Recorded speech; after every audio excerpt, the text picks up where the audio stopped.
us now Brenda Vingiello, CIO at Hill Global Advisors and a CNBC contributor. And just to summarize, I think how, and I don't want to put words in your mouth, but looking at some of your thoughts, Brenda, that shift in sort of the inflationary expectations, the positive shift that we've seen that gave us this great November, you think it persists in the next 4 weeks, but through the rest of the year? I think it will. You know, we've seen such a significant sentiment shift from where we were in the third quarter to where we've been in this current quarter that we're in, that I think that will likely continue. But one thing I think we have to be mindful of is that as we look to 2024, if rates stay where they're at, or even if they do come down a little bit, we're still going to be in a much different interest rate environment than we have been in for the better part of the last decade or so, when we had a zero interest rate environment. And if we look at what's happening next year, we have over $5.5 trillion of global corporate bonds that will need to be refinanced next year. So I think as time goes on, we are going to start to see more of an impact from the interest rate environment that we just haven't seen yet in some parts of the economy.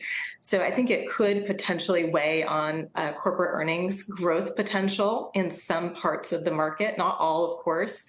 And I think the market's already picked this up this year, of course, where we've seen a lot of cash-rich companies that have no need for financing to fuel their growth. Those have worked the best, while others have not. And we've seen some of that change more recently with more broad participation in the market. But I do think that as time goes on, we're going to see more and more of an impact from the interest rate environment. Yeah, along with the inflation sentiment, we did see rates come down, which everybody liked, but it's not zero. The 10-year was above 5. It's now above 4.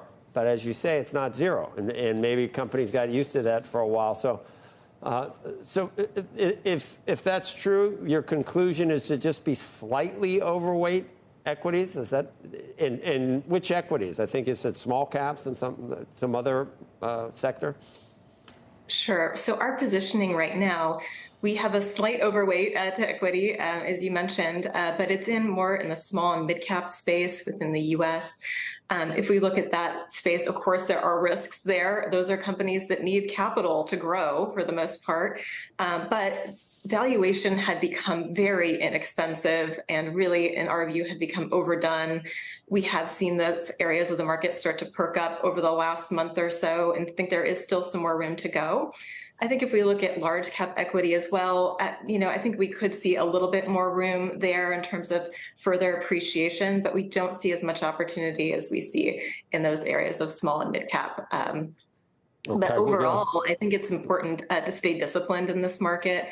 We also have a slight overweight to bonds where you can earn more than the rate of inflation with yields where they're at today.